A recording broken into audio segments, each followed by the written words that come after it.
सच कहता हूं, प्रभु जो हमारे विषय में कल्पना करता है वो हमारी सोच से अलग होता है। हमारा और परमेश्वर की सोच एक जैसे नहीं है भाइयों। हमारा और परमेश्वर की सोच में जमीन आसमान के अंतर है। यदि वो हमें नहीं दे रहा है तो उसकी कोई बड़ी योजना है दोस्तों, जो हमारे जीवन पर आगे हम देखेंगे।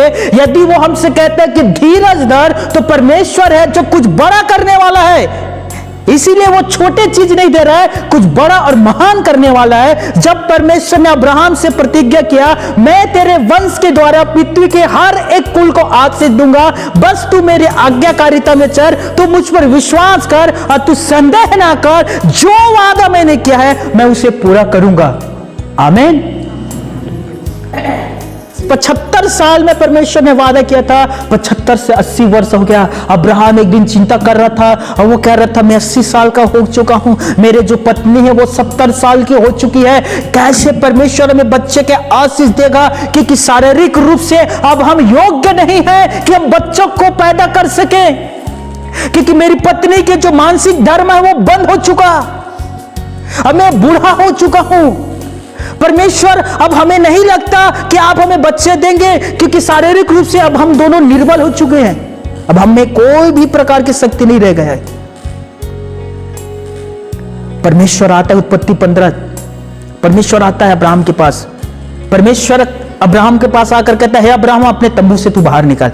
अब्राहम बाहर निकलता है और परमेश्वर अब्राहम से कहता है, अपना जो सिर है वो आकाश की ओर उठा। रात का समय था, वो सिर आकाश की ओर उठाता है। परमेश्वर ने अब्राहम से कहा, तेरा जो वंश है ना, आने वाले जो तेरी पीढ़ी है, उस आकाश के तारागण से अधिक होगा।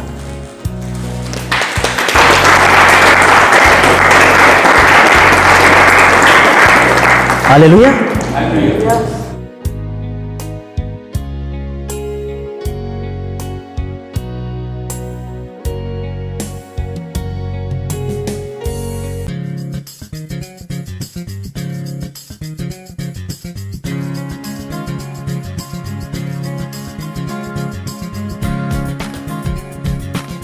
जब कभी हम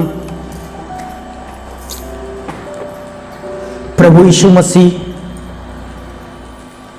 की मूवी को देखते हैं, फिल्म, कितने लोगों ने देखा है यीशु मसीह की फिल्म? हाथ उठाइएगा।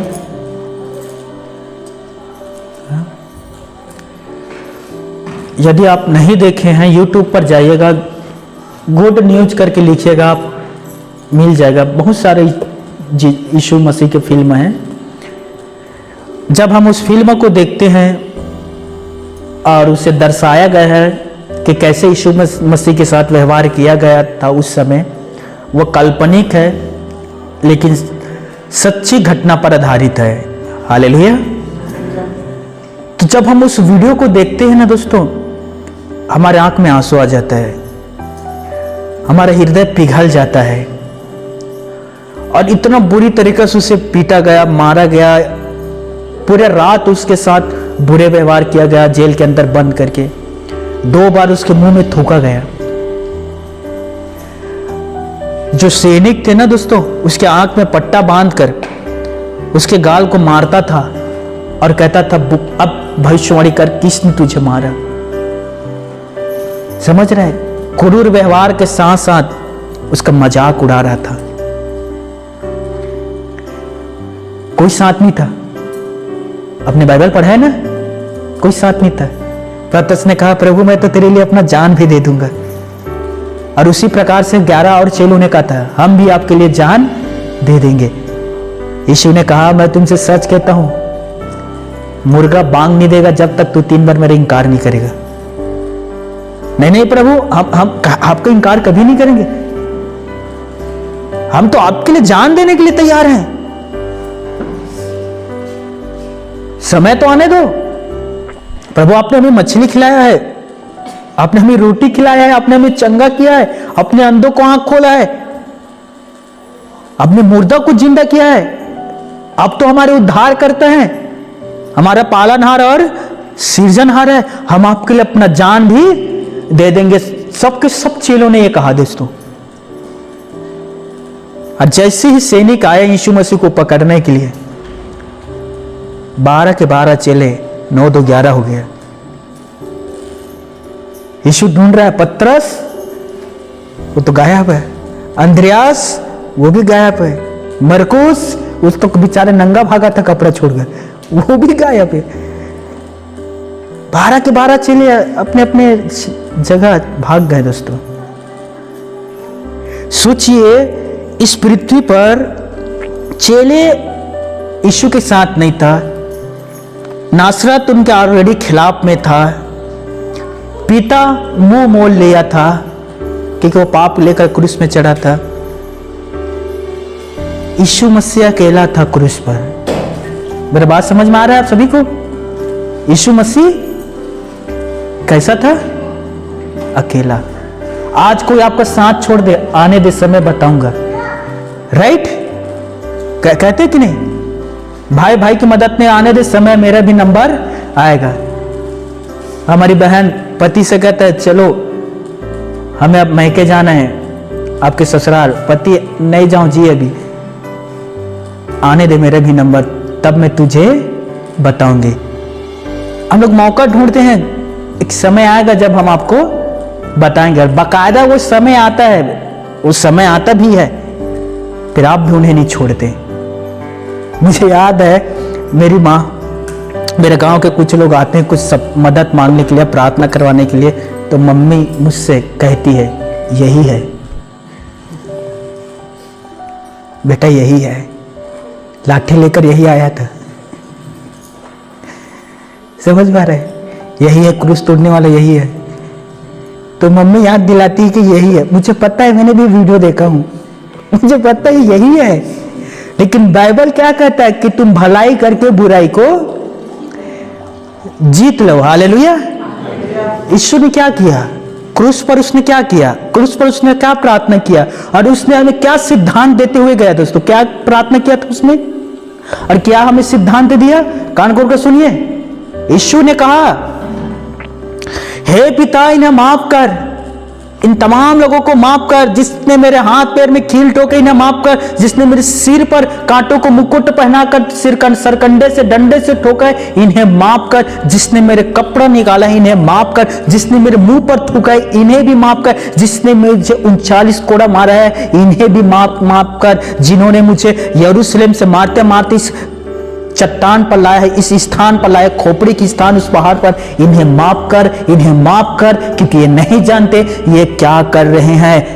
याद है आपको यीशु मसीह ने क्या कहा? हे लाजर निकला, लाजर निकला है ना। उस समय वो एक कहता ना, हे मुर्दे निकला, तो पृथ्वी के सारे मुर्दे निकल आते, इसलिए उसने नाम लेकर कहा लाजर निकला, लाजर निकल आया। वो एक बार कहता स्वर्ग दूत के पलटन हाजिर हो जाता।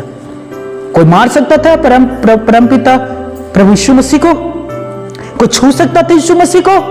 जब उसने प्रथम बार प्रचार किया, उसे चोटी पर लेकर चढ़ाया गया, उस चोटी से उसे नीचे फेंकने वाला था, यीशु मसीह वहां गायब हो गया, समय नहीं आया था। वो कहता है अभी मेरे समय नहीं आया है। वो यरूशलेम के मंदिर में प्रचार कर रहा था, लोग उनके सुन रहे थे। जब उसने कहा मैं और मेरा पिता परमेश्वर हम दोनों एक हैं, लोग उसे मारने के लिए पत्थर लेकर आए। दोस्तों यीशु मसीह वहां से चला गया, लोग उसे नहीं पकड़ पाए। यहूदी लोग ढूंढते थे यीशु मसीह को मारने के लिए, यीशु मसीह उनके हाथ में नहीं आया। चेले या एक ने आकर कहा, हे प्रभु तुझे लोग ढूंढ रहे मारने के लिए, तुझे पकड़ने के लिए। यीशु ने कहा जाकर उस लोमड़ी से कह दे मैं आज और कल प्रचार करूंगा, उसके बाद मैं तीसरे दिन अपने आप को उन्हें सौंप दूंगा, अपना काम में संपन्न करके। हालेलुया। लेकिन उसने अपने आप को दिया हमारे लिए, उसने अपने आप को क्रूस में चढ़ा दिया हमारे लिए। संत पतरस पीटर कहता है कि मनुष्यों के सारे पापों को लेकर यीशु मसीह अपने देह में क्रूस में चढ़ गया और उसी के मार खाने से तुम चंगे हुए हो। यीशु के मार खाने से चंगे हुए हैं। ईमानदारी से हाथ उठाना, कितने लोग हैं जो यहां चंगे हुए हैं? हाँ देखिए, प्रभु ने आशीष दिया, गॉड ब्लेस यू, प्रभु की महिमा हो। शारीरिक रूप से आप तो चंगे हो गए, आपके सिर के दर्द, आपके घुटने के दर्द, आपके पेट के समस्या जो भी था, क्या आत्मिक रूप से भी आप चंगे हुए हैं? आत्मिक तौर पर आप चंगे हुए हैं?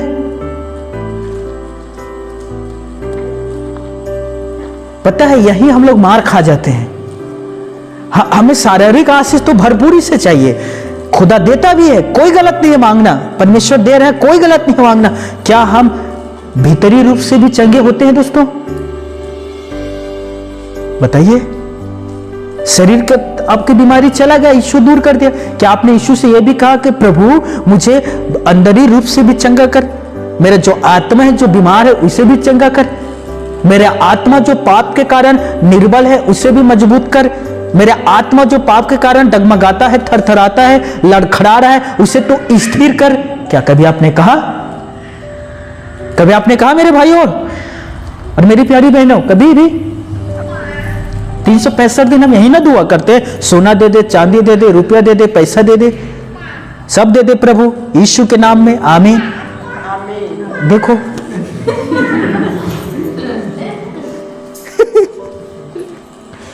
बाचे खोची हुई भूल दे दे, बोरे बासी भी दे दे, चटनी नहीं मांगा तो प्रभु बस बासी दे दे। वाह मेरे भाई और बहनों, शारीरिक आशीष हमें चाहिए, ये हमारी जरूरत है, मैं मानता हूं इसे। लेकिन यीशु ने क्या कहा मत्ती 6:33 में, सबसे पहले तुम परमेश्वर के राज और धर्म की खोज करो, ये सारे वस्तु तुम्हें ऑलरेडी मिल जाएंगे। ध्यान से सुनिए, कुछ व्यक्ति अपने एक मित्र को लेकर यीशु मसीह के पास आ रहे थे। कान खोलकर सुनना, आपकी आत्मा चंगा होगा, आमीन।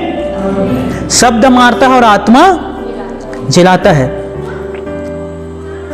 4 दोस्त अपने एक दोस्त के पास जाता है और कहता है, हे दोस्त, हम तुझे यीशु मसीह के पास लेकर जाएंगे। हमने सुना है कि नासरत के यीशु मसीह चमत्कार करता है, हमने देखा है कि वो लंगड़े को पैर देता है, अंधे को आंख देता है, गूंगे तो जय जयकार करते हैं।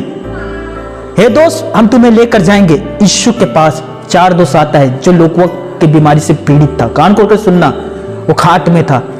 उसने कहा होगा, मैं नहीं जा सकता दोस्तों, मेरे पास पैसा नहीं है, मेरे पास कोई पैसा नहीं है, मेरे पास कोई रुपया नहीं है, सोना चांदी जमीन सब बिक गया, मेरे पास पैसा नहीं है, मैं क्या लेकर उसके पास जाऊं, मैं नहीं जा सकता। दोस्तों ने समझाया होगा और कहा होगा कि यीशु मसीह पैसा नहीं लेता, वो 1 रुपया आपसे नहीं लेगा, चल यीशु मसीह के पास। उसने कहा होगा, पिछले बार भी तुम लोगों ने मुझे लेकर वेदों के पास गए थे, मैं ठीक तो नहीं हुआ था, 4 इंजेक्शन उल्टा से मुझे लगा था, दर्द हुआ था। कहा होगा, पिछले बार तुमने लेकर डॉक्टरों के पास मुझे गए थे, लेकिन कोई फायदा नहीं, मैं नहीं जा सकता, मुझे बैठने में तकलीफ होता है क्योंकि मेरा शरीर पैरालिसिस है। 4 दोस्तों ने कहा होगा, चिंता ना कर दोस्त, हम आपके साथ हैं, तुझे चलने की जरूरत नहीं है, बैठने की जरूरत नहीं है, हम तुझे अपने खांधे पर उठाकर लेकर जाएंगे। हालेलुया। ऐसे दोस्तों को मिलना बहुत मुश्किल है आज के दिन में, ऐसे दोस्त मिलना बहुत मुश्किल है। आयुब के दोस्त के बारे में आपने पढ़ा होगा, ऐसा दोस्त है दुश्मन की जरूरत नहीं पड़ता, दोस्त ही काफी है दुश्मन के लिए, है? ये 4 दोस्त सोचिए, अपने दोस्त, अपने मित्र के लिए कितना प्रेम करते हैं दोस्तों। ये है दोस्ती, फ्रेंडशिप, ये जो तकलीफ में आपके साथ खड़े रहते हैं। आपका क्या कोई ऐसा दोस्त है जो आपकी गलती पर आपको अवगत करवाता हो? हाँ मेरी बहनों, कोई भी सहपाठी, सहेली, आपके कोई ऐसा दोस्त है भाइयों जो आपकी गलती पर कहता है कि तुम गलत किए हो? नीति वचन कहता है, जो चिकनी चुपड़ी बातें करता है वो ठोकर का कारण होता है। क्या आपके गलती पर कहता कोई बात नहीं, कोई बात नहीं, होता है, चलेगा चलेगा। ऐसे लोगों से बच कर रहना, जो चिकनी चुपड़ी बातें करते, फुसफुसाते हैं ना, आपके मन बहलाते हैं ना, वो आपके पैर पर ना फंदा बांध रहा है, याद रखना, जाल, एक दिन आप फंसोगे। अपने मित्र को देखना, बुद्धिमान की संगति कर, नीति वचन 13:20, बुद्धिमान की संगति कर तब तू भी बुद्धिमान हो जाएगा, लेकिन मूर्खों के दोस्त नष्ट किए जाएंगे। हालेलुया। मेरी बात समझ रहे हो? क्या आपका मित्र है ऐसा जो बुद्धिमान है, आपकी गलती पर आपको डांटता है, आप शराब पीते आपको मना करता है, आप गाली देते हो आपको मना करता है, यह गलत बात है मेरे भाई? या दोनों बैठकर शराब पीते हो? बताइए। ये 4 दोस्त अपने दोस्त को खाट समेत खांधे पर उठाता है और निकल पड़ता है दोस्तों जहां यीशु मसीह प्रचार कर रहा था।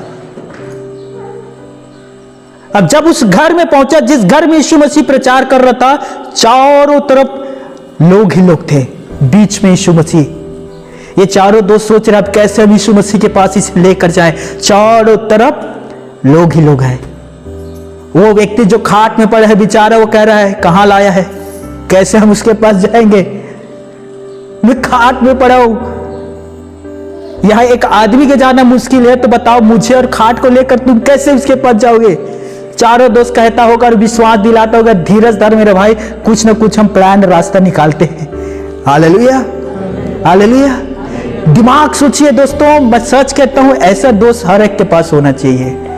आमीन।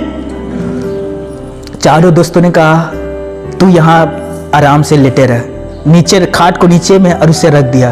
अब ध्यान से सुनिएगा, 2 दोस्त उसके पास बैठा है खाट में, भाई हम रास्ता निकाले। 2 दोस्त दिमाग लगाकर कहता है बैठकर इंतजार करना अच्छी बात नहीं है, क्या करते हैं हम सीधा ऊपर चढ़ जाते छत पर। उस समय सानी था दोस्तों, खपरेल का होता है ना, वो 2 लोग सानी में चढ़ गए और 2 नीचे में हैं। और देखिए दिमाग देखिए इनका दोस्तों, खपरेल को हटा रहे हैं। यीशु मसीह प्रचार कर रहे हैं, जस्ट यीशु मसीह के ऊपर जितना खपरेल था सबको हटाया।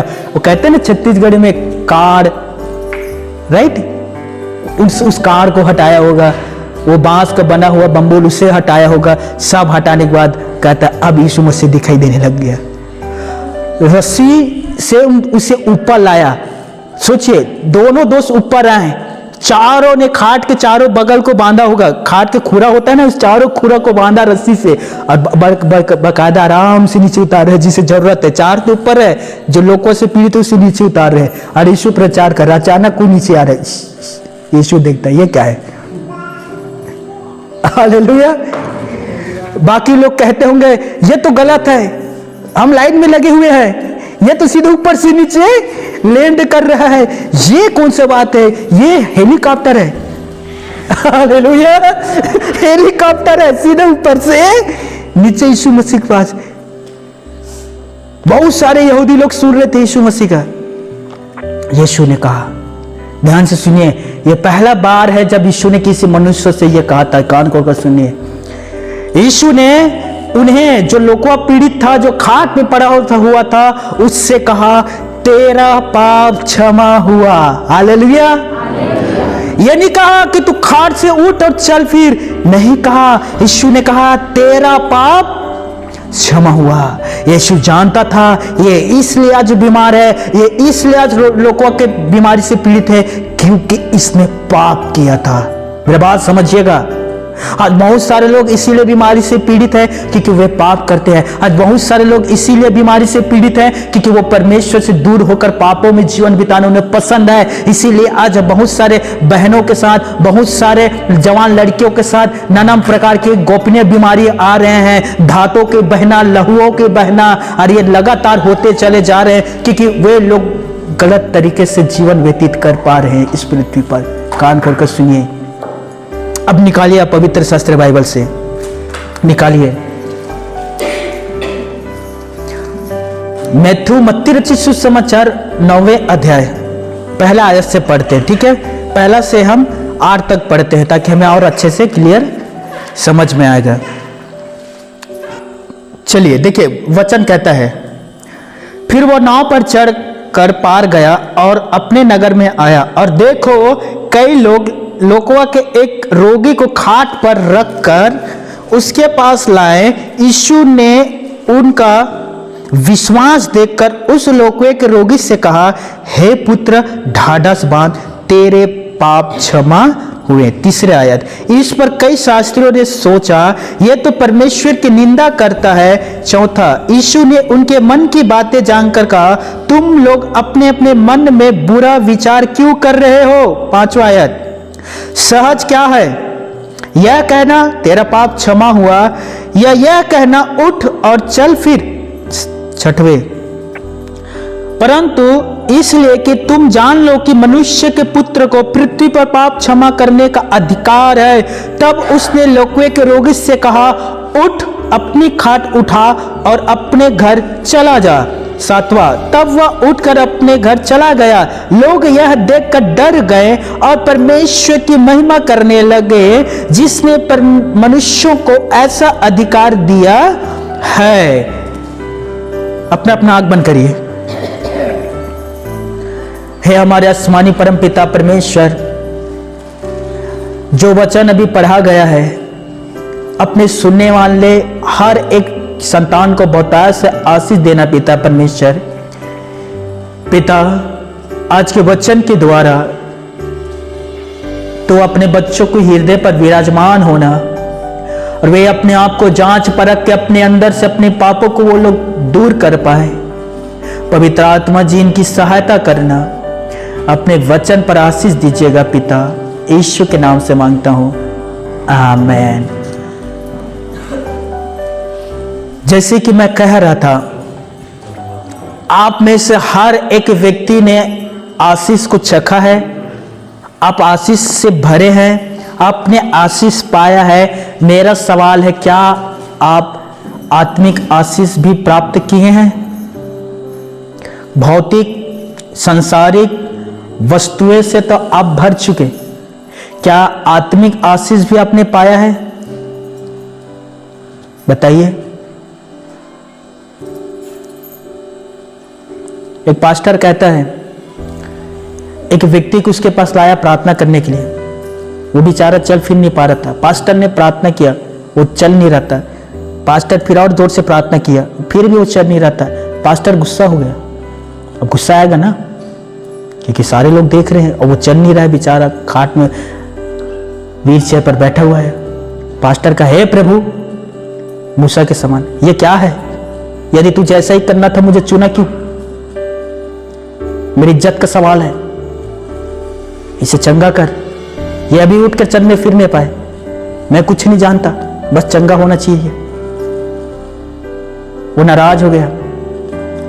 फिर वो बड़े नाराजगी के साथ प्रार्थना की और कहा, यीशु के नाम से अपने व्हील चेयर से उठ और चल। वो उठकर चलने लग गया। ठीक हो गया। सारे लोग ताली बजाए, प्रभु के दास भी खुश। मैं आप लोगों को नहीं कह रहा था मैं कह रहा था वहां जो लोग थे उन लोगों ने ताली बजाया और प्रभु के दास भी खुश, लेकिन पवित्र आत्मा खुश नहीं था। तब पवित्र आत्मा ने सेवक से कहा, तूने नाराजगी के साथ प्रार्थना किया, मैंने उसे चंगा कर दिया। वो 4 दिन के बाद स्वर्ग आने वाला था, तू 2 ही दिन में भेज दिया बात समझिए।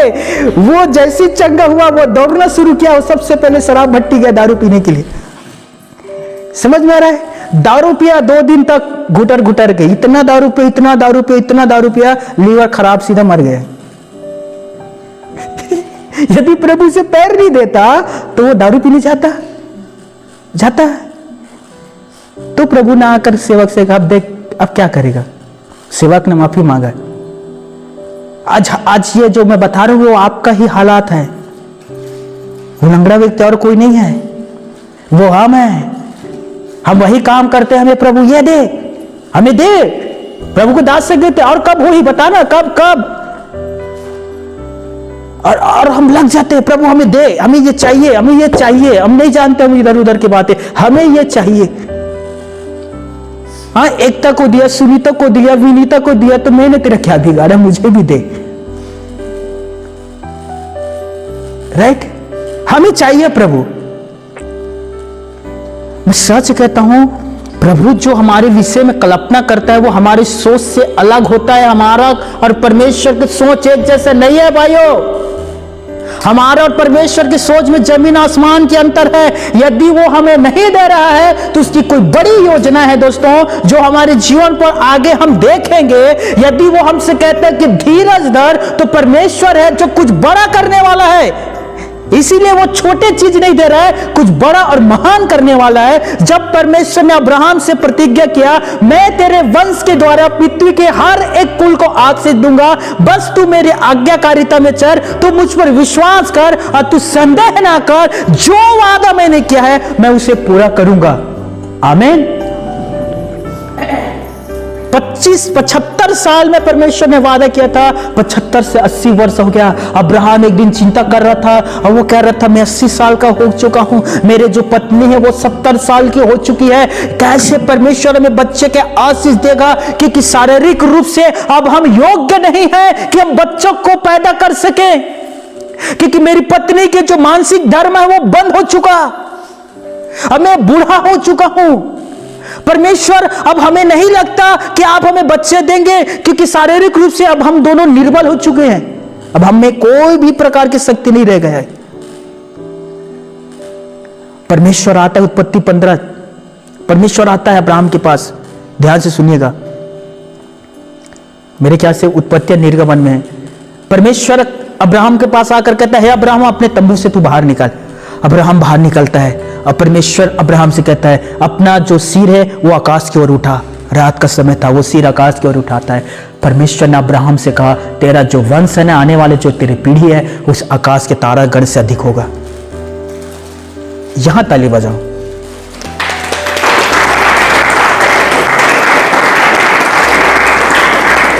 हालेलुया। अब्राहम ने कहा होगा, प्रभु ये कैसे होगा, प्रभु हमारे पास एक बच्चा नहीं है और आप कहते हैं कि इतने सारे बच्चे होंगे, ये कैसे होगा। याद रखना, हमारा सोच खुदा की सोच एक जैसे नहीं है। ये लोगों से पीड़ित व्यक्ति जब यीशु मसीह के पास आ रहा था, इसी विश्वास नहीं था कि मैं चंगा हो जाऊंगा, इनके 4 दोस्तों को विश्वास था कि ये चंगा होगा। हालेलुया। यीशु ने उनके ओर देखकर, किन्हें, उन 4 की ओर देखकर, जिसने रस्सी में बांधकर उसे खाट समेत नीचे उतारा था, उन 4 से कहता है, ढाढ़स रख। ये व्यक्ति जो पाप के कारण लोगों बीमारी से पीड़ित है, तुम लोग ढाढ़स रख, इनके पाप क्षमा होगा और ये चलेगा भी। हालेलुया। मेरे भाइयों मेरे बहनों, कलाम कहता है, जो कल्पना मैंने तुम्हारे विषय में की है, मैंने जो कल्पना तुम्हारे विषय में किया हूं, मैं जानता हूं वो हानि की नहीं है, वरन वो खुशल की है। जो योजना खुदा ने हमारे लिए बनाया है वो हानि का नहीं है, वो दर्द और पीड़ा की नहीं है। वो जो योजना परमेश्वर ने हमारे लिए भविष्य में बनाया है वो सब भलाई की है। हालेलुया। बस आपको उसके आज्ञाकारिता में रहना है, आपको बस परमेश्वर के साथ अपने आप को चलाना है, आपको बस परमेश्वर के साथ चलना है। जब यीशु कहता है दाएं चल तो आपको दाएं जाना है, जब यीशु कहता है बाएं चल तो आपको बाएं जाना है, जब यीशु आपसे कहता है सीधा चल तो आपको सीधा जाना है। जिस दिन यीशु कहेगा ऊपर आ जा बेटा, तो ऊपर आना है। हालेलुया। कोई सवाल नहीं, कोई क्वेश्चन नहीं, जो खुदा कहेगा मैं उन कामों को करूंगा। हालेलुया। लेकिन आज के लोग, परमेश्वर कहता है दाएं चल, वो कहता है प्रभु क्या मैं बाएं चलूं? प्रभु नहीं बेटा दाएं चलना। नहीं प्रभु क्या बाएं चलूं? बाएं में कुछ ज्यादा संपत्ति है। प्रभु कहता है नहीं इस मोह पर ना चल, दाएं चल, उससे ज्यादा संपत्ति आगे है। मेरा बात समझिएगा। आप जो काम करते हैं, जो खेती में आप काम करते हैं, जो जॉब आप करते हैं, जो दूसरे के खेत में जाकर आप मजदूरी के काम करते हैं, याद रखिएगा दोस्तों, उस मजदूरी करते हुए आप एक छोटे से भी उसके खेत से राहेर तिउरा धान नहीं लाना है आपको। छोटा सा मतलब क्या करो, एक दाना भी नहीं। मैं कोई गठरी की बात नहीं कर रहा हूं, मैं कोई बोरी की बात नहीं कर रहा हूं दोस्तों। आपको एक दाना भी वहां से नहीं लाना है। लूत, कितने लूत के बारे में जानते हैं? लूत की पुस्तक आपने पढ़ा है? कलाम कहता है वो विधवा थी, वो अब कुछ ही दिन हुआ था उसका शादी हुआ और कुछ दिन के बाद वो विधवा हो गई। उसका ससुर भी नहीं था, उसका ननंद क्या कहते देवर भी नहीं था, वो थी और उसके विधवा सास। पर देखिए लूत इतना ईमानदार थी दोस्तों, वो खेत में ना गेहूं के बाल बिनने के लिए जाया करती थी। गेहूं के बाल जो काम करते करते टूट जाते हैं ना, पड़े रहते हैं, हम लोग कहते हैं ना उसे सीला, राइट? सीला की बाल बिनने के लिए वो जाया करती थी। और जो बीनती थी, ध्यान से सुनना, उसे वो इकट्ठा करती थी, कूटती थी, कूटने के बाद वो पीसती थी, पीसने के बाद घर लाती थी, घर लाने के बाद वो उसे गुथती थी, गुथने के बाद आग में उसे पकाया करते थी, सेकती थी, उसके बाद अपने सास के साथ बैठकर खाया करती। आसान नहीं था उस समय, आटा चक्की नहीं था मेरी बहनों, सुविधा नहीं था। वो बीनती थी, वो कूटती थी, वो घर लाती थी, पकाती थी और दोनों बैठकर खाया करती थी। पता है वहां एक व्यक्ति था बोआज, जो यहूदी का ना धनवान व्यक्ति था, बोआज नाम था उसका। वो लूत को एक दिन देखता है और पूछता है अपने कर्मचारियों से, ये कौन है? तब कर्मचारी बताते, मोआब की बहू है लूत, परमेश्वर की भय में मानने वाली। उसके कर्मचारी ने कहा, जब इसके सास ने कहा मुझे छोड़कर तू जा, फिर से पुनः घर बसा ले, तब इस लूत ने कहा, यहोवा की जीवन की सौगंध है मेरी साथ, जहां तू जाएगी वहां मैं भी जाऊंगी, जहां तू मरेगी वहां मैं मरूंगी, जहां तेरा कब्र रहेगा वहां मेरा भी कब्र रहेगा, मैं तुझे कभी भी छोड़ूंगी नहीं। मेरी बात समझिएगा, वो इतना ही ईमानदार थी लूत, वो बिना करती थी बालों को। तब बोआज ने कहा, कह दे काम करने वाले को जो खेत में काम कर रहा है, लूत के लिए कुछ एक्स्ट्रा छोड़ दिया करे, गेहूं की बाल। वो भली स्त्री है, यहोवा उसके न्याय करेगा। आमीन।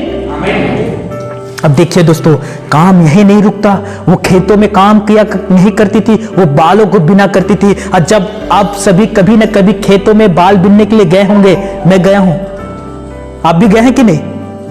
खेतों में जहां करपा होते हैं, हम लोग छोटे छोटे थे दोस्तों, हमारे चाचा खेत में जब वो बांधा करते थे, बाइबल में पुला कहा गया है, और हमारी छत्तीसगढ़ी भाषा में क्या कहते हैं? बोझा। क्या कहते हैं?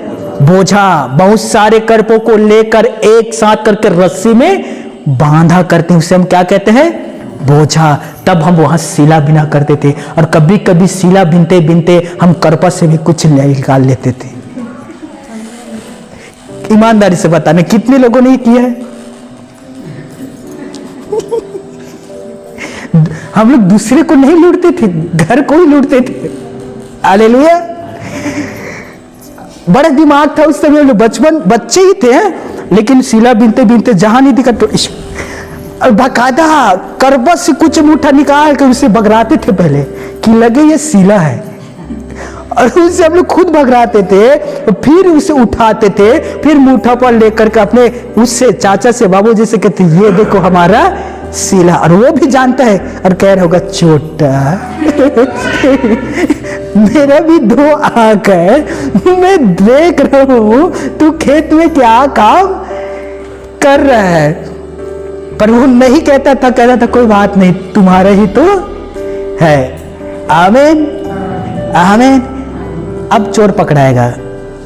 अब नंबर आ रहा है, कान खोलकर सुनना, अब ईमानदारी से जवाब देना। जब आप खेत जा रहे थे, अपने खेत जाते जाते अगल बगल में जो खेत आया करता था, वहां का धान खड़ा रहता था, वह पका हुआ धान था, क्या हाथ बढ़ाकर तोड़कर आपने रखा?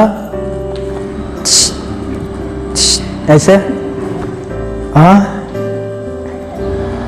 चोर के दाढ़ी में तिनका। आज पोल खुलेगा। पिछले कुछ संडे पहले शैतान एक्सपोज हुआ था, आज विश्वासी होंगे। आमीन हालेलुया।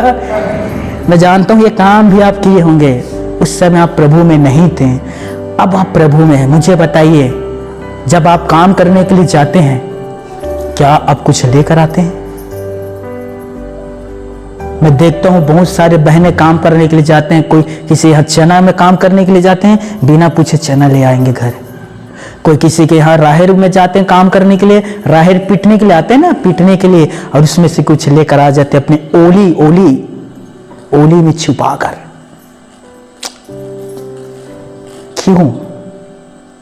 क्यों ये काम करते हो? मैं आपसे यह नहीं कह रहा हूं कि ज्यादा, मैं आपसे कह रहा हूं एक छोटा सा दाना भी आपको नहीं लाना है, एक छोटा सा दाना नहीं। मैं आपसे सच कह रहा हूं, लूत इतना अच्छी थी, परमेश्वर की फजल अनुग्रह उसके ऊपर हुआ, जिसने अपने सास को नहीं छोड़ा। एक बहू चले गए संसार में, वो नहीं छोड़ी और वो उसके पीछे चलती रही, यहोवा के भय मानते रही। यही बोआज आगे जाकर लूत से शादी करता है, और बोआज से ओबेद से इसे से दाऊद से सुलेमान उत्पन्न होता है। आमीन। समझ में आ रहा है आशीष कितना बड़ा होता है? यदि हम ईमानदारी से चले दोस्तों तो परमेश्वर हमें आशीषों से भर देता है। मनुष्यों के अनुग्रह हो या ना हो, ऊपर वाला का अनुग्रह फजल जरूर होगा आपके जीवन पर। हालेलुया। यह व्यक्ति जब यीशु मसीह के पास आ रहा था, लोगों से पीड़ित था, सालों सालों से ग्रस्त था, दोस्तों का विश्वास था, विश्वास के साथ यीशु मसीह के पास लाया। यीशु उस व्यक्ति को देखकर कहता है, मेरे पुत्र तू ढाढ़स बांध, तेरा पाप क्षमा हुआ। हालेलुया। क्या आप खुदा से प्रार्थना करते हैं, खुदा बाप मेरा पाप क्षमा कर? कितने लोग हैं जो आकर प्रार्थना करता होगा, प्रभु पिछले दिन मैंने पाप किया था, मेरा पाप क्षमा कर, मेरे आंखों के सामने है, उस पाप को तो दूर कर जिसके वजह से मैं अच्छा से सो नहीं पा रहा हूं। मैं 2 रुपए की वजह से अपने ईमान को बेच दिया, जबकि परमेश्वर आगे आपको 2 लाख देने वाला था, लेकिन 2 रुपए के चलते हमने अपने ईमान को बेच दिया। 2 रुपए के चलते हम गिर गए दोस्तों, गिर गए हम 2 रुपए के चलते। जबकि खुदा ने खुद कहा है, लूका रचित सुसमाचार 15 अध्याय 31 पद में यीशु कहता है, मेरे बेटा जो कुछ मेरा है वो सब कुछ तुम्हारा है। आमीन, हालेलुया। लेकिन हम क्या करते हैं, थोड़े से कारण हम अपने ईमान को खो देते हैं। आपको पता है कलाम कहता है हर प्रकार के प्रलोभन से अपने आप को बचा कर रखना। प्रलोभन मतलब समझते हो, लालच, हर प्रकार के, 1-2 नहीं, हर प्रकार के। यीशु ने कहा रुपयों के जो लोभ है सब प्रकार की बुराई की जड़ है। क्या है? कितने सारे लोग इसे प्राप्त करने के कारण अपने आप को दुखों की समुद्रों में डुबा दिए गए हैं। किसके कारण? रुपयों का लोभ। अब मैं आपको बता रहा हूं, कान खोलकर सुनिएगा कुछ पल के लिए। एक बिजनेसमैन जा रहा था, सड़क किनारे उसे एक भिखारी मिला, और भिखारी सड़क किनारे बैठा था दोस्तों। बिजनेसमैन ने उससे पूछा, तू भीख क्यों मांगता है? उस भिखारी ने कहा, यदि मेरे पास कोई अच्छा जॉब होता तो मैं भीख बिल्कुल नहीं मांगता। मैं जॉब करता, मैं कोई ना कोई काम करता, लेकिन मैं भीख नहीं मांगता। मेरे पास कोई नौकरी नहीं है, कोई जॉब नहीं है, तो मैं इसलिए आज मैं भीख मांग रहा हूं। बिजनेसमैन को दया आया, उसने कहा, सुन भिखारी, मैं तुझे एक काम देता हूं। वो खुश हो गया भिखारी। अब बिजनेसमैन ने कहा, मेरे पास शक्कर की कारखाना है, एक काम कर, मैं तुझे कुछ बोरियां शक्कर दे देता हूं, उसे तू बेचना। दुकान शक्कर सब देता हूं तुझे, उसे तू बेचना। अपनी आमदनी में से जो मैं लगा रहा हूं उसे छोड़कर अपनी आमदनी में से तू 90% रखना, 10% मुझे देना। भिखारी ने कहा, ठीक है बिजनेसमैन जी, मैं ये करूंगा। वो ईश्वर का धन्यवाद किया, उस बिजनेसमैन का धन्यवाद किया। वो एक दुकान खोला, वो वहां से कारखाने से शक्कर लाता था, उस शक्कर को वो बेचा करता था। धीरे धीरे उसके काम चल पड़ा दोस्तों। छोटे दुकान से वो बड़े दुकान खोल लिया, और वो दूसरे को शक्कर सप्लाई करने लग गया। एक दिन बिजनेसमैन आकर कहता है, हिसाब दे, कितना मुनाफा तूने पाया है, उसमें से मेरा जो है मुझे दे, 10% मुझे दे, 90 तू रख। उस भिखारी ने कहा, कुछ दिन के बाद मैं दूंगा। जो आज अच्छा दुकानदार बन गया था, कुछ दिन के बाद मैं आपको दे दूंगा। बिजनेसमैन ने कहा, कोई बात नहीं, जितना और शक्कर चाहिए सब कारखाना से ले आना। फिर 2 महीने के बाद वो वापस आता है, और वो कहता है, बिजनेसमैन क्या हुआ, हिसाब दे, मेरा जो हिस्सा मुझे दे 10%। तब भिखारी कुड़कुड़ा कर कहता है, कुड़कुड़ा कर बुड़बुड़ाते हुए, तूने किया ही क्या है कि मैं तुझे 10% दूं? सारा काम तो मेरा किया हुआ है, कारखाना से लाता मैं हूं, लाकर गोदाम में रखता मैं हूं, इसे मैं ही बेचता हूं। तू क्या किया है कि तुझे मैं 10% दशमांश दूं? तूने किया ही क्या है? राइट? तूने किया क्या है? उसी समय बिजनेसमैन ने सब कुछ ले लिया जो दिया था, वो वापस सड़क में आ गया दोस्तों। क्या बिजनेसमैन ने ज्यादा मांगा था? अपने आमदनी में से 100 में से 10 बस मुझे देना, 90 तू रखना। ज्यादा था।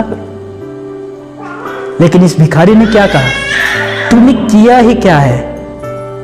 वही हम करते हैं, थोड़े से ईमान के लिए हम खुदा के साथ गद्दारी करते हैं। जबकि खुदा हमें देता है। आमीन।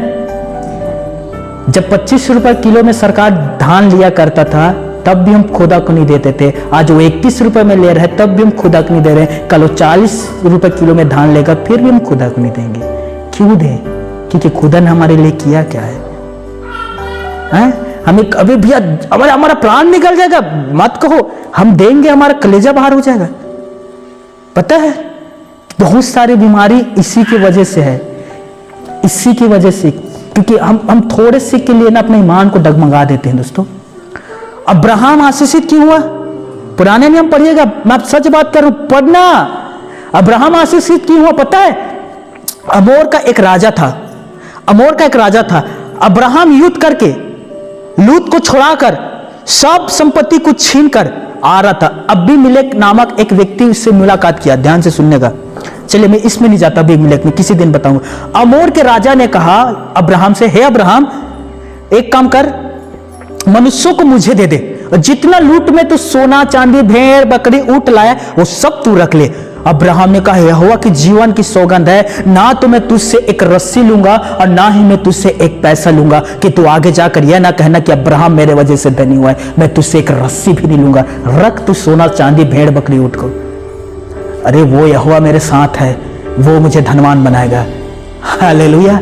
सबको वापस कर दिया। दोस्तों उसका ईमान ईश्वर के ऊपर था, अब्राहम ईश्वर के ऊपर आश्रित था, वो उसके वचनों पर चलता था। बाइबल कहता है जहां जहां अब्राहम जाया करता था वहां वहां अब्राहम एक वेदी बनाया करता था और वो 10वां हिस्सा उस वेदी पर चढ़ाया करता था उस खुदा के लिए। आमीन। हालेलुया। मैं एक भाई से बात कर रहा था, आप हंसोगे दोस्तों। मैंने एक भाई से कहा, भाई अब 10वां दोगे? हाँ भाई। और धान उन बिक गया। मैंने कहा 10वां भाई अब देने वाले थे। अब देखिए हम दोनों कुर्सी में बैठ कर, भैया आप 10वां देने वाले, वो देखो भैया। मैंने कहा क्या देखो? वो देखो। हाँ क्या है भाई? वो देखो आकाश। मैं बोला हाँ भाई हाँ सच में आकाश। फिर मैं बात कर, भैया आप 10वां देने वाला था, अब क्या? वो देखो भैया आकाश में बड़ा बड़ा सूर्य है। अब 2 महीना के बाद वो बीमार होता है, अब मेरे पास आता है, कहता है प्रार्थना कर। मैंने कहा वो देख आकाश। नहीं भैया मैं बीमार हूं, प्रार्थना। वो देखो आकाश में बड़ा सूर्य है, वही जा। हालेलुया। इतना दिमाग है लोगों के पास, बातों को घुमाना है, बात को घुमा देना है, कुछ दूसरे में जगह ले जाना है।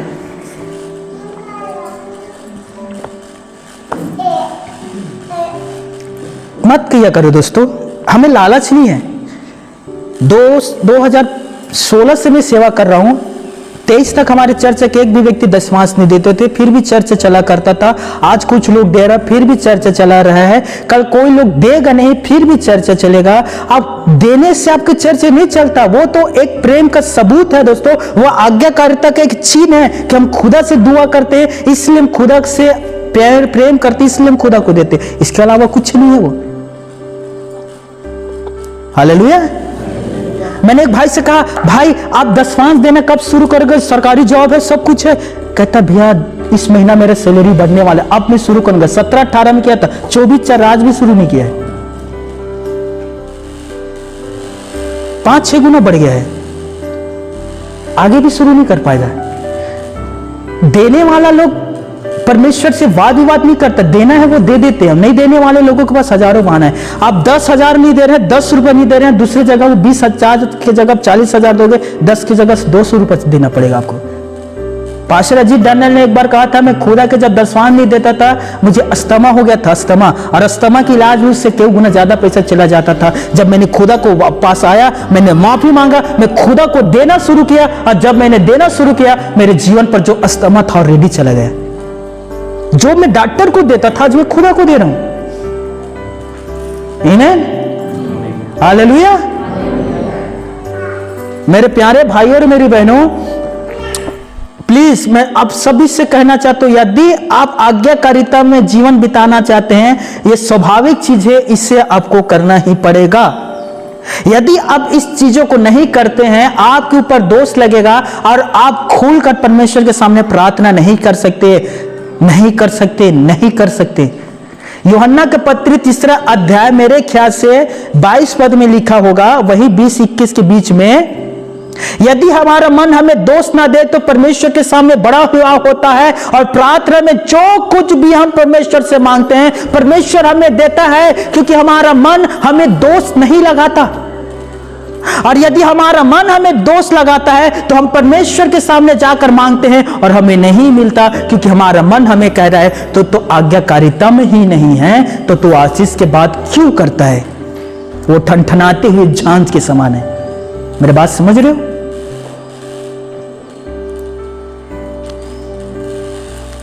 हालेलुया।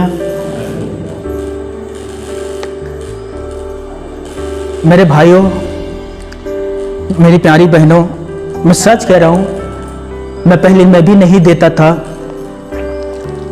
मैं देना शुरू किया 2-3 साल पहले, और मैं नहीं कह रहा हूं कि मैं दशमांश ही देता हूं।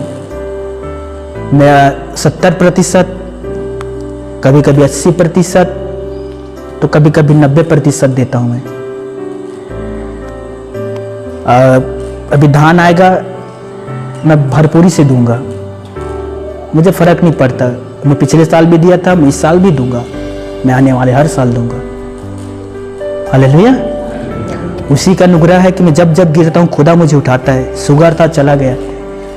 1 साल से ऊपर मेरे पेट में भयानक दर्द होता था, प्रभु ईश्वर के अनुग्रह से चला गया। हालेलुया। याद रखिए, जब हम मनुष्यों के लिए करते हैं खुदा हमारे लिए काम करता है, जब हम ईश्वर के लिए करेंगे तो कितना काम करेगा दोस्तों। आप सोचिए, मैं कह रहा हूं ना, कोई लालच नहीं है। अब ना दो, कोई फर्क नहीं पड़ता ईश्वर को, वो आपकी आज्ञाकारिता पर निर्भर करता है। हालेलुया।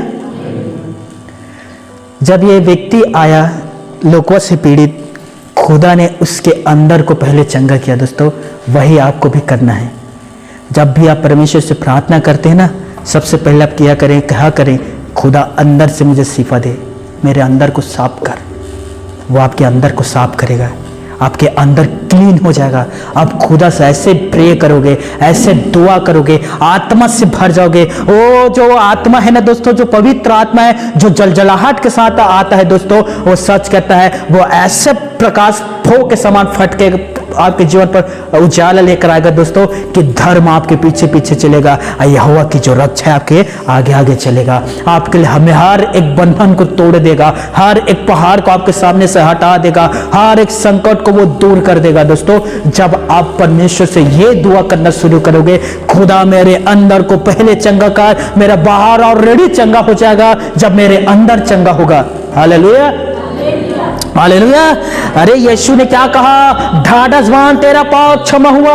यीशु ने से नहीं कहा उठ, खाट उठा और चल फिर। नहीं, यीशु जानता था ये बीमारी से पीड़ित इसीलिए है क्योंकि ये अपने पाप किया है, इसीलिए इसे लोकवा मारा है। इसके पाप को दूर करूंगा तो ऑलरेडी ये चंगा होकर चलने लग जाएगा। आमीन। मेरे बात समझ रहे हो मेरे भाइयों और मेरे बहनों? आज वो दिन है, आज वो समय है। आज यदि हम अपने अंदर को जांच और परख कर नहीं देख रहे हैं तो याद रखिए, हमारे अंदर परमेश्वर की वचन नहीं है। हम बाहर से मनुष्यों को तो मसीह दिखाई देते हैं, लेकिन अंदर जब परमेश्वर दृष्टि डाल के देखता है तो हम खोखला है दोस्तों, खाली। ऊपर से तुम मनुष्य को धर्मी दिखाई देते हो, अंदर छल और कपट से भरे हुए हो। मत्ती 23:28 में यीशु ने कहा।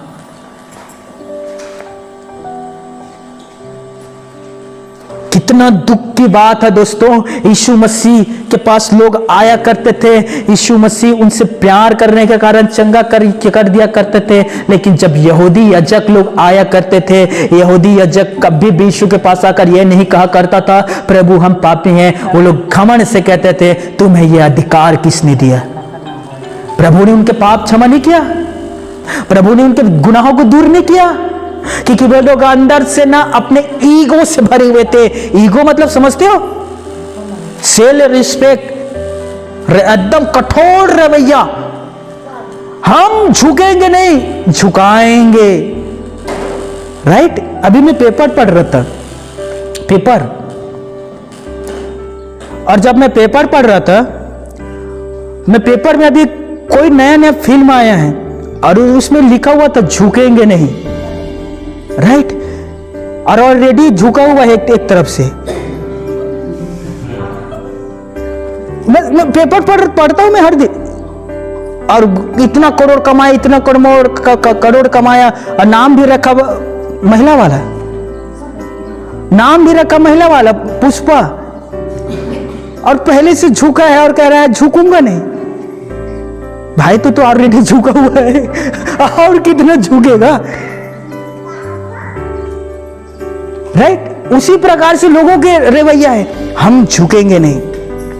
अपना जो मन है ना, चट्टान से भी अधिक कठोर करके लोग रखे हुए हैं।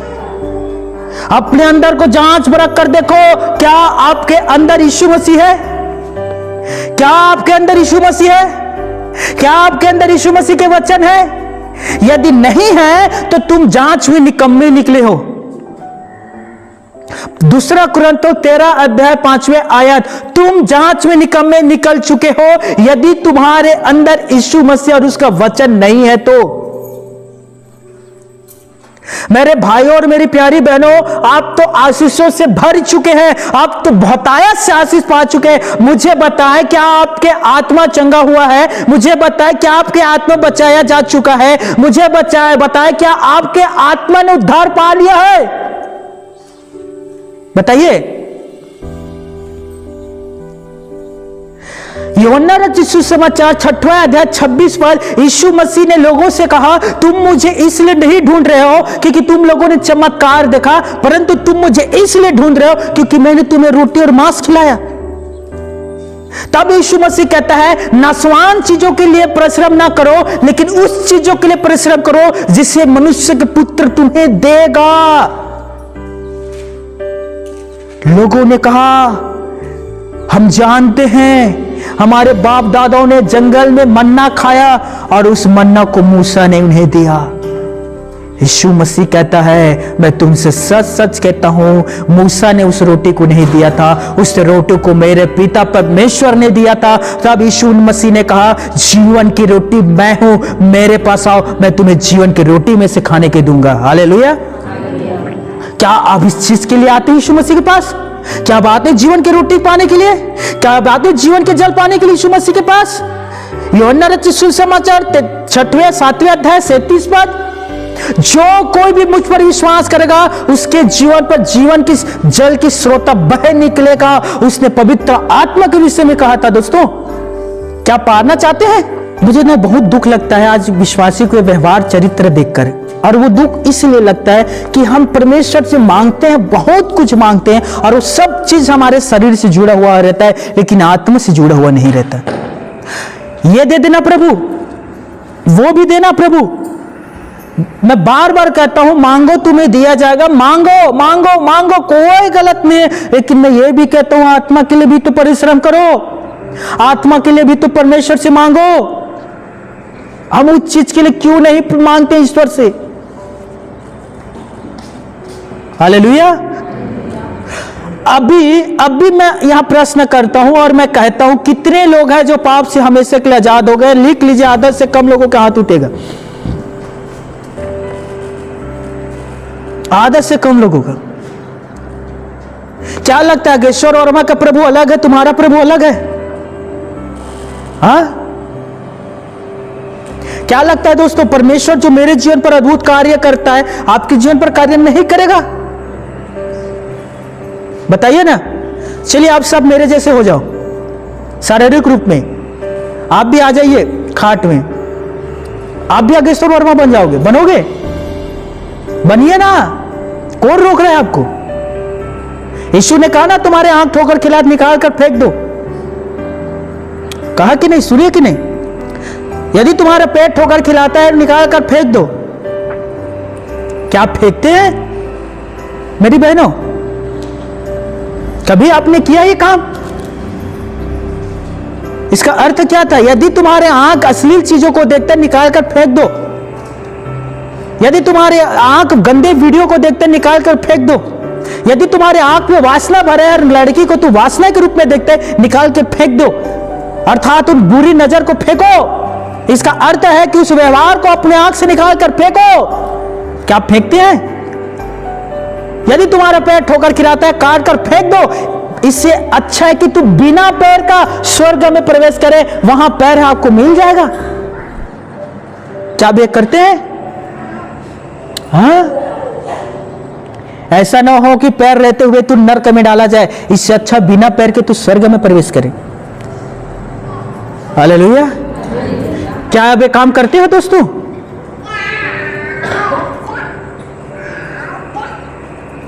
मैं आपको सच कह रहा हूं, कान खोल कर सुनना। एक पत्नी स्त्री यीशु मसीह के पास आई, कान खोल कर सुनना। और जब वो यीशु मसीह के पास आती है ना, यीशु के पास, चुपचाप उसके पैर में जाकर वो गिर पड़ती है। देखना कैसे बुद्धिमान है पत्नी स्त्री है। जानती थी कि मुझे कहां जाना है, जानती थी कि उद्धार मेरा कहां है। मेरी बहनों, जितना चाहे पैसा कमा लो, कान खोल कर सुन लो, जितना चाहे सोना पहन लो, नया नया साड़ी पहन लो, बनारसी हो या फिर बिलासपुरी साड़ी हो, कोई भी पहन लो, समझ में आ रहा है? ये पत्नी स्त्री जानती थी मेरे उद्धार कहां है। पापों में डूबी हुई स्त्री यीशु के पास चली गई, पैर में गिर पड़ी, आंख से रोने लग गई, अपने बाल से पोंछने लग गई, इत्र मल दी। वो जानती थी यहां उद्धार है। Hallelujah, hallelujah. प्रभु यीशु मसीह ने उससे कहा तेरा पाप क्षमा हुआ। यीशु ने क्षमा कर दिया। कलाम कहता है मनुष्य के पुत्र को पाप क्षमा करने के अधिकार है, वो पाप क्षमा कर देता है, वो आज भी कर रहा है दोस्तों।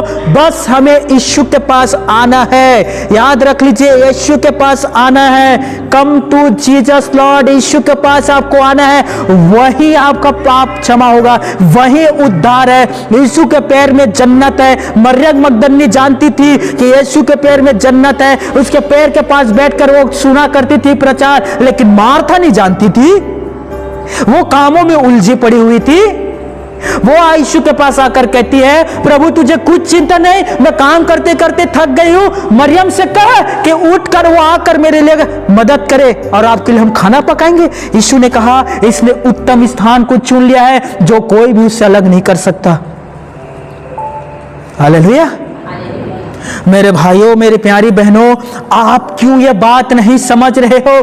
कब आप इन बातों को समझोगे? कब आप बुद्धिमान हो जाओगे? कब होंगे आप बुद्धिमान दोस्तों? कब तक आप मूर्खों के चाल चलोगे?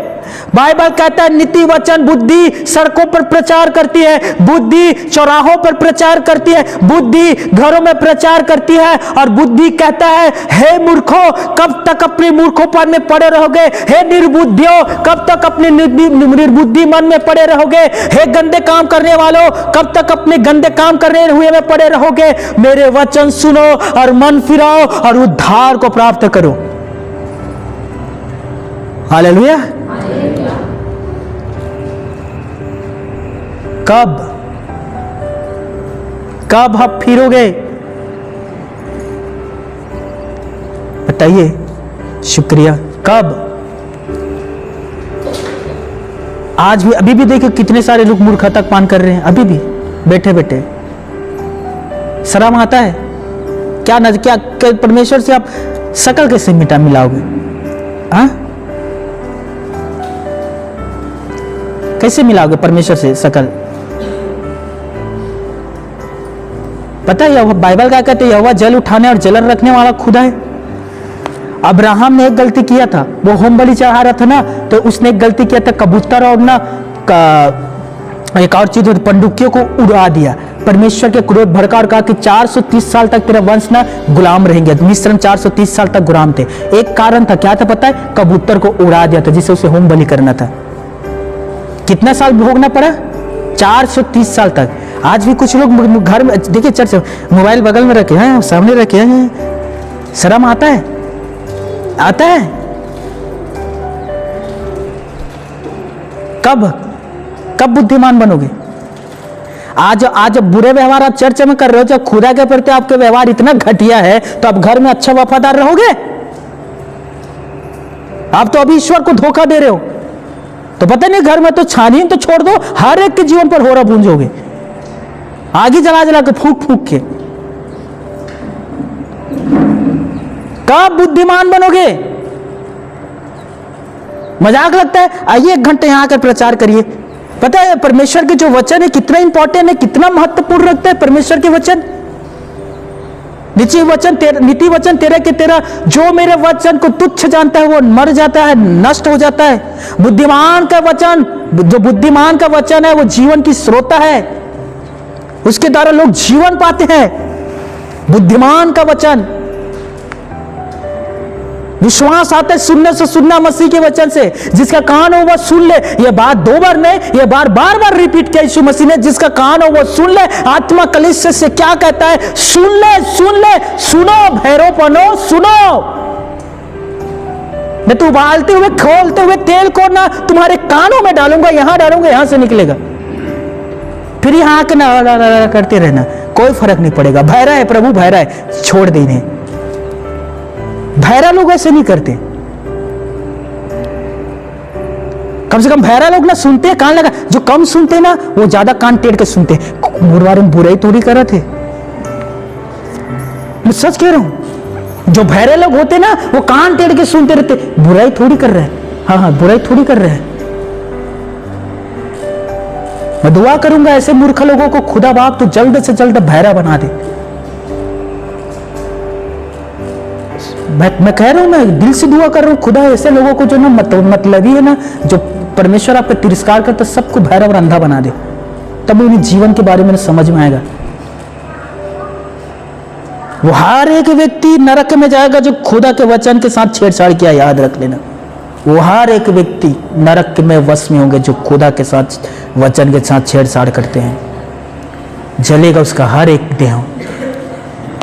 यदि आप परमेश्वर के प्रति नहीं हो सकते तो खुदा आपके प्रति कभी नहीं हो सकता। आप परमेश्वर के प्रति ईमानदार नहीं हो सकते, वो आपके प्रति ईमानदार कभी नहीं हो सकता। याद रख लेना इस बात को।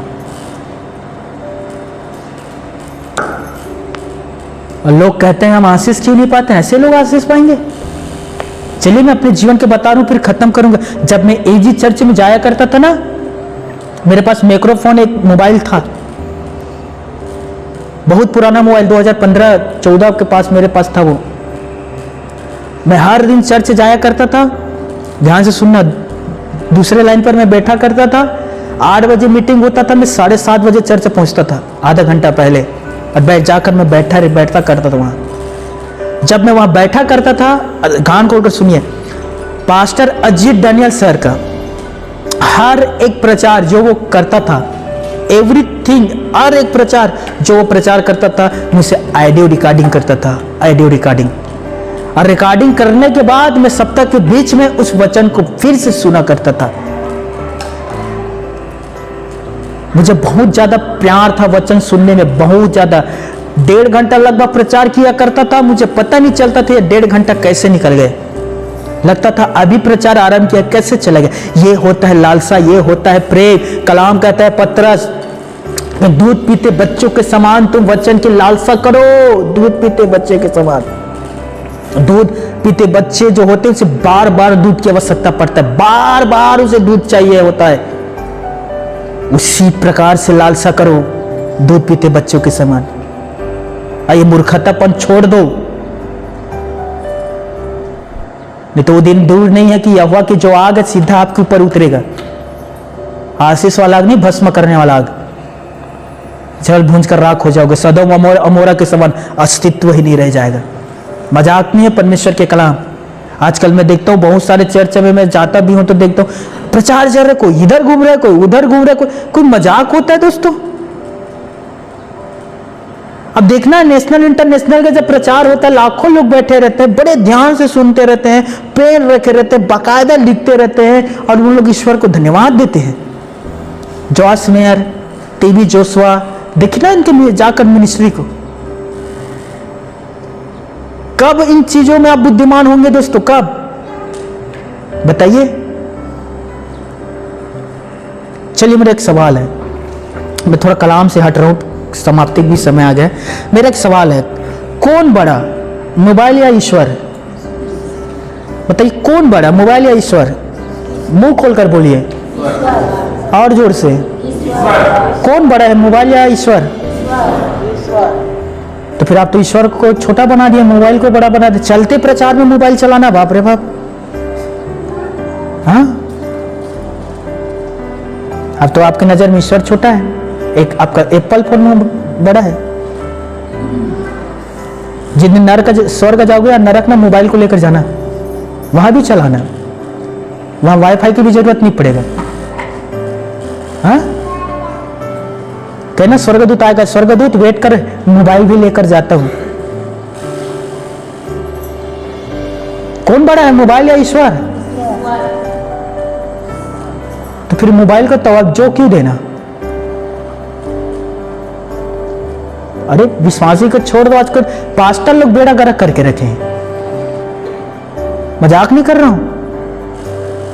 आप देखना कहीं जाते नहीं होंगे ज्यादा बाहर प्रचार, देखना मंच में बैठे रहते हैं, बकायदा मोबाइल चलाते रहते हैं। कुछ तो प्रचार करते करते मोबाइल चलाते रहते हैं। मैं ईश्वर का दिल से धन्यवाद करता हूं, पतरस पीटर उस समय मोबाइल नहीं था, नहीं तो आधा चेला बैकस्लाइड हो जाते। वो यीशु मसीह के प्रचार छोड़ दो, बायफेल गर्लफ्रेंड में लगे रहते, बाबू बाबू खैना खा ले। यीशु मसीह की तो बेटा तुझे गलील जाना था, प्रभु परसों जाऊंगा। अच्छा उस समय मोबाइल नहीं था, लोग वरना ना लोग दुआ के जगह मैसेज भेजता, यीशु मसीह मैं निवेदन कर रहा हूं, मेरा ये समस्या है, दूर कर देना, प्लीज रिप्लाई भी करना। सच कह रहा हूं, सीधा ना प्रार्थना नहीं करते, मैसेज भेजते यीशु मसीह के पास। चलिए एक अच्छा बात बता रहा हूं, आपके ना गाल पर तमाचा पड़ेगा, कान खोल कर सुनना। कितने लोग जानते हैं टेलीफोन जो पहले मोबाइल वायर से बंधा हुआ था, देखे कभी? वो नंबर डायला करते थे, कड़ाक कड़ाक। हाँ, आपने देखा है? और एक वो आता था, इतना बड़ा नंबर दबाते थे, ट्विंग ट्विंग ट्विंग, ₹1 डालकर बात होता था। कभी यूज किए हैं कि नहीं? कोई तो किए होंगे। आपने फिल्म हम देखे होंगे तो कभी तो कभी देखे होंगे। STD याद आया? लगा रहता था लाल कलर में, STD। तो अब उस देखना वो किस में बंधा हुआ था? वायर में। तब तक इंसान आजाद था, इंसान जहां चाहे वहां जाता था। जैसे टेलीफोन मोबाइल में कन्वर्ट हुआ, मोबाइल में तार बंधा हुआ था, वो निकल गया, अब मोबाइल में आ गया, तब से अब इंसान बन गया मोबाइल से, बकायदा उस मोबाइल से बंधा हुआ है। जहां जाएगा मोबाइल, जहां जाएगा मोबाइल, जहां भी रहे मोबाइल, जहां भी रहे मोबाइल। आजकल मेहमान आते, पानी मत दो, चार्जर में मोबाइल चढ़ा दो, खुश हो जाएगा। हाँ, नहीं तो मैं सच कहता हूं, जिस भी घर में मेहमान आते पूछता है कहां है चार्जर चढ़ाना है। इंसान गुलाम हो गए हैं, जब से टेलीफोन आजाद हुआ है इंसान गुलाम हो गए, मोबाइल के गुलामी। सावधान हो जाओ। हालेलुया। जब आप प्रार्थना में बैठते मोबाइल साइलेंट, किसी भी फोन आए, CM के, PM के, राष्ट्रपति है, ईश्वर से बड़े नहीं है। चर्चा तो मोबाइल आपके साइलेंट होना चाहिए। वहां साइलेंट करके यहाँ आया करो, या अंदर में तुड़ुम थुड़ुम फुड़ू, हम आपका रिंगटोन सुनने नहीं आए। वहां सब साइलेंट करके यहाँ आया करो। मोबाइल सबसे पहले आपका साइलेंट होना चाहिए। हर बार किसी न किसी को कहीं से बच जाता है, ऐसा नहीं होना चाहिए दोस्तों। मैं लगभग 9 साल हो गया प्रभु पीछे चल रहा हूं, आज तक ऐसे मेरे साथ नहीं हुआ है। मैं आज से ज्यादा कम मेहनत तो काम करता हूं। मैं जानता हूं मोबाइल मुझे साइलेंट करना है। आप क्यों नहीं सीखे अब तक? हैं? साइलेंट करना सीखो, स्विच ऑफ कर दिया करो। हालेलुया। प्लीज। नीति वचन 27, खोले हुए दांत गुप्त प्रेम से उत्तम होता है। इसीलिए मैंने आप सब लोगों को डांटा। मैं आपसे प्रेम करता हूं। मैं नहीं चाहता कि आपकी देह जाकर नरक में जले। मैं नहीं चाहता कि परमेश्वर आपकी वजह से मुझे भी डांटे। मैं नहीं चाहता कि परमेश्वर आपकी वजह से मुझे कोड़ा मारे। ये कैसा किया गया ईश्वर, ऐसा चढ़ाएगा तो आपकी वजह से मैं क्यों मार खाऊं? याद रखना, बाइबल कहता है पतरस, कहीं ऐसा ना हो कि मैंने जो परिश्रम तुम्हारे लिए किया था वो व्यर्थ ठहरे। मतलब बात समझ रहे हो? आपके लिए जो मेहनत करता हूँ, रात दिन दुआ करता हूँ, प्रार्थना करता हूँ, उपवास में जाकर दुआ, ऐसा ना हो दोस्तों कि भविष्य में सब व्यर्थ ठहरे और आपका लेखा खुदा मुझसे ले, मैंने इसे दिया था, तूने क्यों बिगाड़ दिया। मैं तो अपनी तरफ से पूरे संभव प्रयास कर रहा हूँ दोस्तों, पर आप लोगों की समझना ही नहीं चाहते। आप लोग है कि अपना काम सीधा करना ही नहीं चाहते।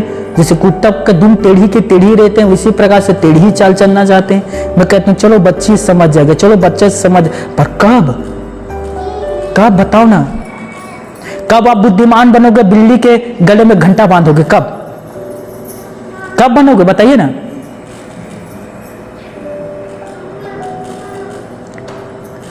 दोबारा ऐसे होगा ना, एक्सपोज करूंगा सबके सामने। यदि दोबारा मैं देखूंगा लापरवाही ना, यहां खड़ा होकर बेइज्जती करवाऊंगा। यहां कहाँ? यहाँ। मैं जानता हूँ उसके बाद आप चर्च नहीं आओगे, मत आओ, जरूरत भी नहीं है ऐसे लोगों को। मेरा जो सर था जेनारायण सर, वो वैसे किया करता था। हम लोग बरस नहीं करते थे ना, सामने खड़ा सबको दांत देखा अपना रे, सबको दिखा दिखा दिखा दांत दे के, ये देख, ये दूसरा आदम है, दानव है ये, देख इसके दांत देख कैसे रचा है, देख रहा है, गुटखा खाता है, देखा बेटा, सबको देखा अपना दांत देखा, ये देख, ये योगेश्वर वर्मा नहीं है, दानव है ये, देखो ऐसे बेइज्जती करवाता था। 6वीं 7वीं 8वीं तीनों लोग देखते थे दोस्तों, सर में से सिर नीचे झुक जाते थे। ऐसा था हमारा सर। यदि बड़ा बड़ा बाल होता तो इसी को पकड़ कर उत्तर दक्षिण पूरा पश्चिम फिर भक आग से घुस देते थे।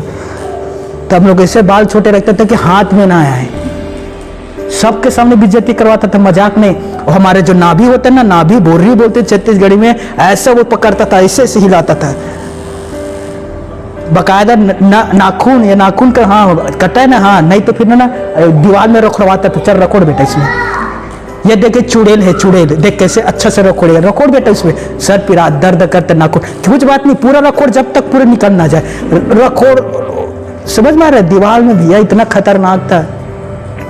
यहाँ मास्टर है अरविंद, करते हो बच्चे के साथ ऐसा?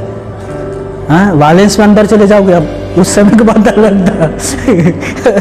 अब तो माँ, बच्चों का माँ बाप आकर मास्टर को भका भक मार के चले जाएंगे। मजाक नहीं कर रहा हूँ, पीट पाट कर चले जाएंगे। एक तो मुश्किल से हम बच्चों को तेरे पास भेजे, तू मार कर हमारे पास भेज दिए, अब हम तुम्हें वहां भेजे पास, मार पीट कर चले जाएंगे। वो हमारे समय में होता था ये से। हालेलुया। हमारे मास्टर लोग बहुत अच्छे थे दोस्तों, बहुत अच्छा सबक सिखाया करते थे, सच में इतना मारा करते थे, बाप रे बाप। और उसके मार का हम धन्यवाद देते हैं जिसमें हम कुछ सीख पाए आज। वो डांट के लिए धन्यवाद देते हैं जो डांट हमारी भलाई के लिए था। हालेलुया। उस घुटनों का हम धन्यवाद देते हैं कि घुटने में आते थे, हाथ उठाते थे, हमें मुर्गा बनाया करता था दोस्तों, घुटने में आकर ऐसे कान पकड़वाया करता था। सर दर्द हो रहा है, कोई बात नहीं बेटा, दर्द होगा तभी तू सीखेगा। उसे पता था कि गधा को कैसे घोड़ा बनाना है, उन लोग जानते थे। आमीन, आमीन। मुझे भी पता होना चाहिए कि भेड़ियों को कैसे भेड़ बनाना है मेरे पास भी लाठी, यहोवा की लाठी। आपको विश्वास नहीं है तो घोड़ा गंवाना, मैं अपने घर में एक रखा रहता हूँ, बकायदा 10-12 फीट का है लाठी, सरला देखा है, पूछ लेना, आई थी तो। हालेलुया। और उसमें मारता भी हूँ, कुचकता भी हूँ। हाँ, बहन एक तरफ, भाई एक तरफ, सीधा चलना है। आमीन। थोड़े छत्तीसगढ़ी में नहीं, और ज्यादा फिर जाओगे कोर्रा तड़ाक से। प्लीज मेरे भाई और बहनों, मजाक मत किया करो।